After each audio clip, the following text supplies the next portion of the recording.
I was around the age of 11 when I first played Earthbound. I was never a fan of RPGs, nor did I play them often, so when I got to the Titanic Ant, I found them completely impossible. I had to grind, but for me that was too much of a commitment, and Earthbound would become one of the few games I dropped. Earthbound is a very revered game, a cult classic, but despite that, in the past years of my life, every time I would look back at that brief experience I had, it only results to a slight dislike for the game. As I grow older, however, the more I appreciate the weird things. Even my way of speech was influenced to be weird, and in recent years I would begin to have a thought of giving Earthbound a second chance. And finally, after all these years, I did. Make no mistake, Earthbound is one of the best games I have ever played. The humor, the wit, the game being here's two SNES games, Link to the Past, Earthbound, the soundtrack.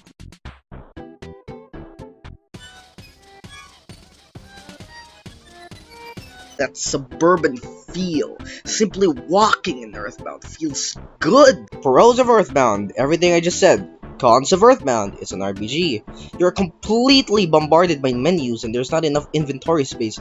This game had a genius idea of equipment items not having their own compartment, which already takes 4 out of the 14 slots you have. 14 minus 4 equals 40. When engaged in combat, you face even more menus, but I can defend that. I can't defend enemy encounters though. Encountering enemies in Earthbound, you're slow as shit, and outmaneuvering opponents is a challenge. In Mother 3, they improve on this by giving you a dash ability. If you're in a high enough level, you can just ram them. Now in Mother 1, let me show you how to avoid enemy encounters in Mother 1.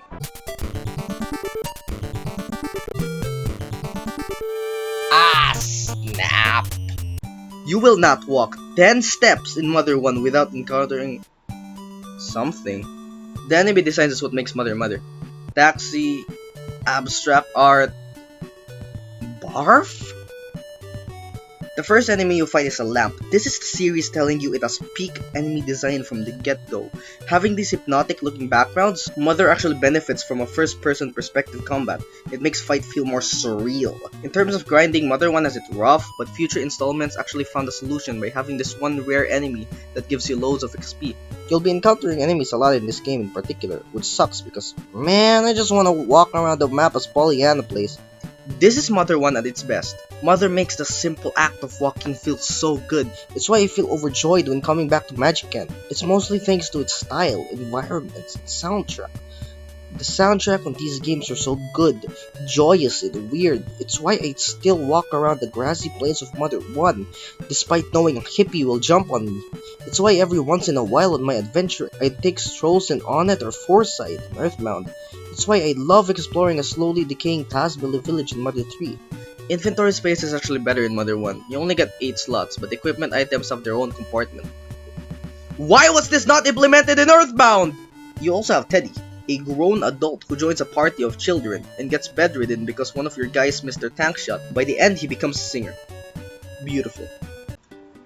At the start of my journey in, I saw this house. I couldn't afford it, so I just continued.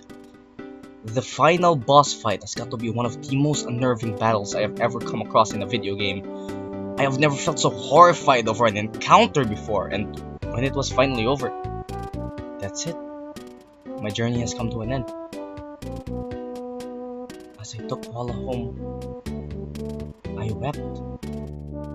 As I was about to come back home, I passed by the house. It was finally attainable and felt maybe like a vacation house in Journey's End. And in it, I lost it. This is Earthbound. In a span of 30 minutes, I went from horrified to sad to laughter. It's funny, whimsical absurdity. It tries to be outside of the box to create a whole new experience, not fearing to break the boundaries of a typical game. But ironically enough, this game's packed a story I could take seriously. Characters with complex layers where people are still making theses over the main antagonist. It's why I wept as I took Paula home. I don't think a game like this could ever come out again, and although its spirit lived on in other titles, the heart of Earthbound is its and its alone. Mother 1 and Earthbound have complex stories. They're the type of games you could write 4 paragraphs on one character alone. Now, how do you transcribe complex lore into narratively driven storytelling? Mother 3. I came to this game expecting the darkest Nintendo game, I came out with the saddest Nintendo game. I think when you create a game heavily focused on character scenarios, you limit freedom in favor of linear storytelling. In order of getting key plot points in, you can't return to certain parts of the game. You will progress in a fixed script, which Mother 3 is a victim of. In Earthbound, I'd go back to the house every now and then. Yes, this isn't where I'm supposed to go, but it feels warm going back to the start, like I just achieved something. It's time to rest. However, by prioritizing the narrative, Mother 3 was able to create a story that was something else in video game storytelling. The ever-changing Tazmilly village, a satisfied village presented by advancement in technology, becomes materialistic, and the further you go, the more familiar faces become unfamiliar. Some residents stare at nothing but their computer screens, which is already hypocritical of the player to be the one watching it unfold. Flint's violent reaction as he finds out his beloved wife have died. All of this while his two sons are watching. Mother 3 is brutally honest with subject matters that I don't think this game is coming out of Japan for the world to see. Which sucks because the world will never see the underwater homo scene that I loved so much.